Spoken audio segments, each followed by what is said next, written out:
मेरा नाम आर्या है। मैं दिल्ली के एक पुराने मोहल्ले में रहती हूँ।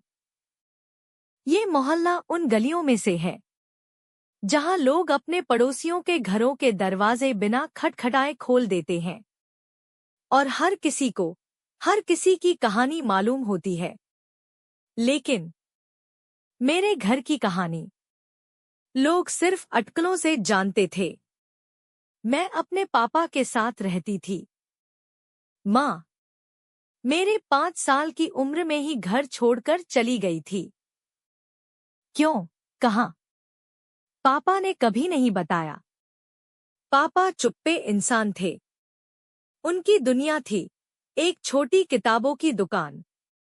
और मैं हर सुबह वो दुकान खोलते और रात को मेरे लिए चाय बनाकर बिना कुछ पूछे मेरे कमरे के बाहर रख देते। हमारे बीच बात बहुत कम होती थी, बस जरूरत भर। एक दिन मोहल्ले में एक नई महिला आई। नाम था उनका अनिता। वो मेरे पापा की दुकान में रोज आने लगी। कभी किताब खरीदती, कभी बस पन्ने पलटती। मैंने गौर किया, पापा उनके आने पर थोड़ा मुस्कुराने लगते थे। और ये मेरे लिए अजीब था। एक रात मैंने पापा को अनिता आंटी के साथ हंसते हुए देखा। शायद सालों बाद पहली बार पापा इतना खुले थे। लेकिन मोहल्ले में बातें शुरू हो गई। अरे, शर्मा जी को नई बीवी मिल गई। बेटी को भी माँ चाहिए थी। अच्छा है। मैं नहीं जानती थी मुझे खुश होना चाहिए या डरना। कुछ दिनों बाद मुझे पापा के कमरे में एक पुराना डिब्बा मिला। उसमें चिट्ठियां थी, मेरी माँ की लिखी हुई। पहली चिट्ठी में लिखा था, मैं जा रही हूँ क्योंकि तुम्हारी चुप्पी मुझे मार रही है। दूसरी में, आर्या का ख्याल रखना, वो सिर्फ तुम्हारी है। और आखिरी चिट्ठी अधूरी थी। उसमें बस लिखा था, शायद मैं वापस आ जाऊं अगर। इसके बाद कागज खाली था। मेरा दिल धक से रह गया।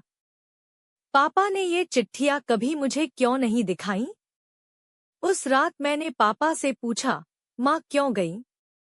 उन्होंने बस इतना कहा, कभी कभी हम जितना प्यार करते हैं उतना ही खो देते हैं। मैंने कहा, और अब?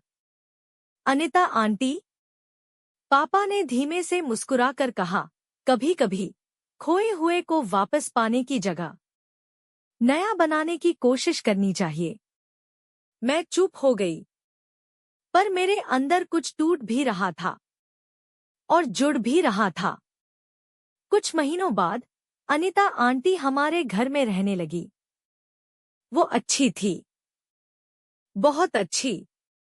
उन्होंने मेरे बालों में तेल लगाया, मेरे एग्जाम के लिए रात रात भर जगाई और पापा से भी ज्यादा मुझे समझा। लेकिन एक दिन डाकिया एक चिट्ठी लेकर आया। लिफाफे पर मेरी माँ का नाम था। मैंने चिट्ठी खोली।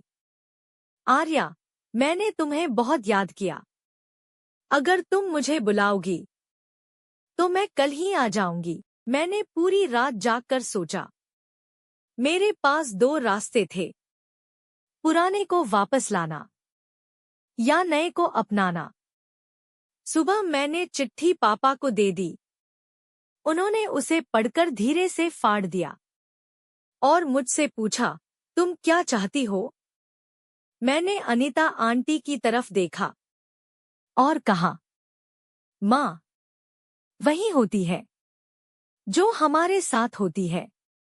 उस दिन मैंने अपनी माँ को खो दिया, पर एक नई माँ पाली।